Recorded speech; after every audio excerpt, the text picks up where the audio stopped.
Welcome, my constant reader friends. I'm Tad, and this is Tad Reads Books and Stuff.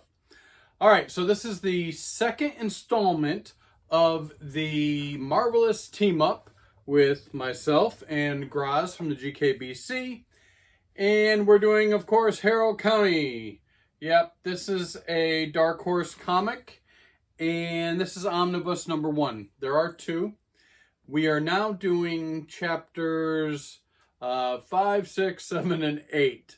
I'm sorry, I'm a week late. I apologize. I know. Beat me up in the comments if you want. But if you're following along, this is just the second episode in this series that we're doing on Harrow County. And of course, it's a horror comic. Now, let's get into it. If you recall when we left off at the end of chapter 4, and I think I showed this. I thought, just looking at it quickly, that this was our main heroine, Emmy. And I thought this was Emmy maybe grown up, and because it looks like they're in the city, that this was years, maybe several years in the future. I should have paid closer attention to this page over here, the cover page for chapter 5, where it's showing 2 young girls that look similar, because that's basically who this is. This isn't Emmy. So who is it? Well, let's start off with chapter 5. So in chapter 5, and I like how they do this, the beginning of each chapter, they use this artwork. I don't know if you can see it, but up here in the clouds, it says Harrow County.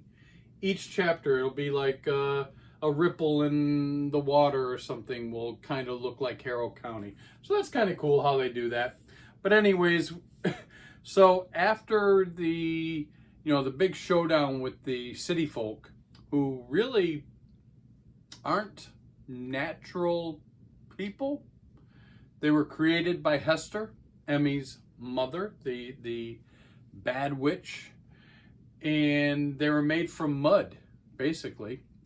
They wanted to do away with Emmy because she was turning 13 and becoming a woman, and they thought she was coming into her power. And they were the ones who killed Hester, who created them.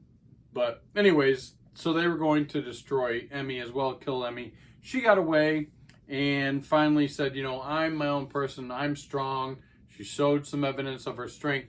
But she said, I don't have to be like Hester. I don't have to be bad. I can be good. And it opens up with her basically being good. And she's still got her companion there, that piece of skin of the little boy that she carries around and talks to. But we see now, this is a little bit later. And she is now using her powers to do good, to heal people, to help people with issues. This county has some issues with what they call haints. Haints are like evil spirits, demons, ghosts, anything, monsters, creatures that, the town considers evil. They call them haints. And she gets a call from the mill, the grain mill in town. They've got some problems with a monster in the mill. So she goes to the mill and she says, let me go take care of it. And they're like, don't go up there by yourself. It's evil. She says, I'll take care of it. I'll be fine. I can take care of myself. She climbs the stairs up into the mill, and she finds a creature up there. Let me see. And what she does is she befriends the creature. She doesn't show fear. She actually tries to talk to the creature instead of just trying to kill the creature, being afraid of the creature, the haint. She decides to just talk to it like a normal being. And she reaches out and touches the creature and, decides, hey, you know what? This is your home too. Let's try to live together. And it's just showing how she uses kindness and goodness to solve problems instead of just trying to control everything, destroy things that you're not familiar with or comfortable with. And she ends up actually naming the creature Priscilla, which is funny. She goes downstairs. She tells the people, hey, you're just going to have to live with her. She's not going to bother you, but this is her home. Give her some food every once in a while. Be nice to her. She'll be nice to you. Stay away from her. She'll stay away from you. I don't know if the people are happy with that, but that's what happens. She goes outside and she runs into this gentleman. His name's Jim Webb. Jim Webb is confused. Well, at first I thought he was confused. He is confused. Let's be honest. He wants Emmy to do some bad things for him. He wants Emmy to hurt or destroy or somehow influence this other gentleman who he has a fear is paying attention to his wife. Maybe has some intentions with his wife. His wife is much younger than him. He's feeling a little inadequate, I guess, and is afraid of this other guy. He wants Emmy to do something bad to the dude. She says, hey, I don't do that. This is not what I do. I do not do this. I do not use my powers for evil or bad. And he gets kind of pissed off and storms off, but that's how it is. We go on further. Emmy goes into the woods. She's going around. She goes to a shed and she sees, she brings some food to the monster. I don't know if you remember this dude, but he's the one earlier that was a companion of Hester and then was really mad because Hester died, left him all alone to take care of himself. And she says, hey, I know we're not going to be friends. I know you're pissed at me. You know, because I'm Hester reincarnated, but I'm not Hester. She leaves him some food. She says, hey, let's just learn to, kind of be friends. Not be friends, but let's learn to survive together. And so she goes away. Whatever. She goes back home. Bernice comes to visit. You remember Bernice? Bernice is the young lady that was running with her through the woods when they were trying to flee the village people that were trying to kill her.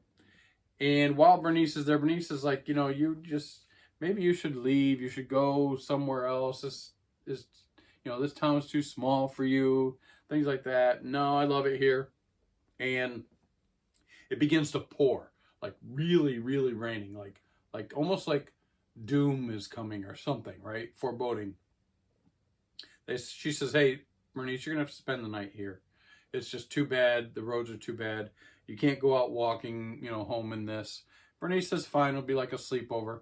But then lo and behold, this like Cadillac, this Rolls Royce, this crazy nice car pulls up in front of the house. And out steps, yes, this woman who I thought was Emmy at the beginning. And she says, well, hello there, sister. Yeah, so they're sisters. They're twin sisters. So we go into chapter 6. Chapter 6, basically, they're having like a sleepover now. Bernice, Emmy, and Cammie. Her twin sister's name is Cammie. From the city. Are staying up late talking. There's an instance where Cammie is kind of rude to Bernice. And Emmy's like, hey, we're just all nervous. We don't know who you were. You're kind of new here. Kind of lay off. But I think she starts getting an inkling of the purpose of her sister at this point, but not quite. We'll see. She talks about it later. But anyways, they kind of have a sleepover, and in the middle of the night, Emmy wakes up and Cammie's gone. She's gone outside. Cammie wants to go visit the tree. Remember the tree? The evil tree? I don't know if you can see it up here. The evil tree where Hester was hung and then set on fire, killed and buried beneath.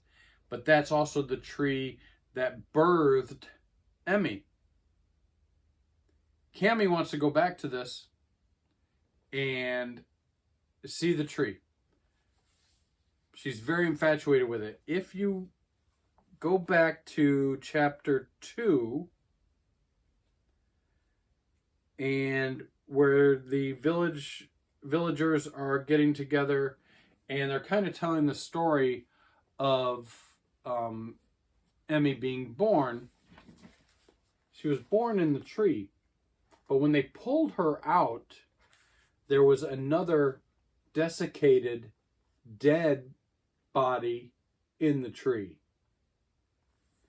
Was that Cammy? I think that's Cammy.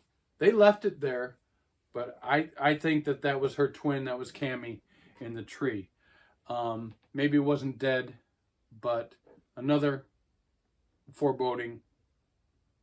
Anyways, they're talking at the tree, and Cammy's all excited and wanting to know about her mother. Hester was buried here, and we should dig up her bones and things like that. And Emmy's like, no. Hester's dead and gone. Hester was bad. There's no reason to have anything to do with Hester. Let's get out of here. Cammy's like, oh yeah, you're right, okay. And they go away. Well, the next day, Emmy wakes up and Cammy's gone. Cammy has gotten into her, amazing car with her butler and driven into town, all dressed up snazzy, and is walking around town. At first, people are saying, hi, Emmy, and waving because they think, it's like a twin sister. Looks like Emmy, just dressed a little bit nicer than normal. And while she's in town walking around, Jim Webb's there. What does Jim Webb do? Jim Webb's pissed off, right? Because Emmy wouldn't help him. He thinks that this Cammy is Emmy. So he comes up and back of her with a knife. He's going to actually try to kill Emmy. Of course, Cammy sees him in the reflection of the window and turns around and says, oh, what are you doing? And he kind of breaks down and tells her, and she's like, oh, you were going to kill Emmy. What did she do to you? And he tells the story of her not helping him to take care of this guy that's got sights on his wife, supposedly. And pretty much Cammy says, you know what? I'll help you. She says, and I'll help you in ways Emmy never would. Then they show you a picture of this dude with flowers. And guess what? The dude does have sights on Jim's wife. And he goes to the house with flowers, and she says, I told you, you have to stop coming and seeing me. So something's been going on. So the guy was right. He has some justification, I guess, in his fears and asking for someone to take care of this dude for him. And of course, as the guy's talking to this woman, he starts acting like he's in pain, and look what happens to his face. Yeah, plants start growing out of it, and he crumples to the ground and runs away, screaming in pain and horror. Of course, Cammy did some magic. Took care of the dude for him. So, we're starting to find out that Cammy isn't the nicest of people. Cammy more reflects her mother, Hester. But even if you remember Hester's story, Hester did do good for the village. She was a midwife. She did help healing people, but she wanted payment for it. She needed something in return. And then her power started going to her. She created some villagers from mud, and became bad. So that's what we have. Her two daughters are twins. One's good, one's bad. That's what we're finding out. So we go into chapter 7. 7 again, here it is. Harrow County, the light shining through the leaves of the tree. Pretty cool. And now Cammy is out with her butler going through the woods. And what she's doing is she's starting to contact all these haints, all these demons or ghosts or evil creatures around the town. And why is she gathering them? She's gathering them like a team, or maybe building an army or something. And she goes to the shed with the monster. And what does she do? She brings him food too. and they have a little palaver. They have a little talk, and she kind of talks to the creature, about how strong she is and her plans of taking over, trying to get the monster on her side too. Well, then we flash back. Now Emmy's at home with her dad, and she's worried that things are starting to feel bad, and she, to us, the reader, that she's had some bad feelings in her stomach about Cammy, and she just was so excited to maybe have a sister that she kind of pushed them aside, the bad feelings, and let Cammy, come in. And oh, she was so excited, but now she's really kind of dreading it and kind of regretting that she let her in, because she's starting to realize that she's evil. And while she's Cammy's out in the woods, she's gathering these creatures, these haints, to build like an army, I guess, to take over the town. Emmy kind of feels it, so she's talking to her skin boy, skin boy, and the real boy, who's, when you see him, he's just muscle. It's kind of gross, but she's talking to them, and they know what's going on. They said, yeah, she's building an army, and she's going to come after you. And she's like, do the village people agree with her? Are they going to be on my side? And some of them, will, and some of them won't. But she knows what's coming down. It's going to come down to some type of battle. And later on in the evening, she goes out in the woods and she confronts Cammy. They get into a big argument and stuff. And Emmy says, you don't belong here. You've got to leave. This is my place. And Cammy says, nope, not anymore. This is my place. And that starts it all. So at the end of that chapter, Cammy says, and I plan on taking it back. Yeah. So Emmy runs away and kind of gets her followers, because Cammy's now sent these evil haints after her. She sent her butler after her, and they're going to go kill her. Cammy decides, you know what? The best way to hurt her is to kill her father, right? I don't know what she thinks. I think she thinks that she can still convince her. She tried to convince her. She said, look, with the powers of both of us, we could basically take over the world. Very maniacal. That's what she wants to do. Is basically take over the world with the help of her sister. And Emmy, of course, wants no part of that. She confronts her, and now they're chasing after Emmy through the woods again, trying to kill her. But Emmy has allies, and they come to her defense. And actually, the monster, he joins on Emmy's side. So that's good. She gets away. So Cammy, though, disguises herself, makes herself look more like Emmy, and goes back to the farmhouse to kill her father. And of course, we know that her father really isn't her father. Her father is a mud person, too. He's not really a real person, but they are real people now. I don't know. It's confusing. But anyways, so the monster saves Emmy from the butler and the other haints, while Cammy goes back, grabs a shotgun, and is going to kill the father. But Emmy has foiled her, because she emptied the shotgun kind of in anticipation this might happen. Emmy comes back into the house. Cammy's there. They fight. They argue. The house starts to crumple and crack, and it starts to deteriorate, fall apart.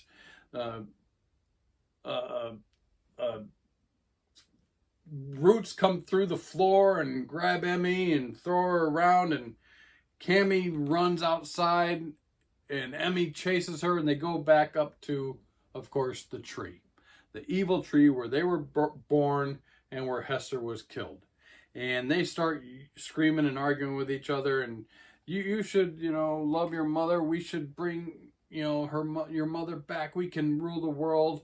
Emmy's like saying, she's not my mother. They're having a huge argument. And then, boom, through the earth comes the desiccated body of Hester and reaches up and grabs Cammy by the neck and just pulls her down into the ground and whoop, disappears.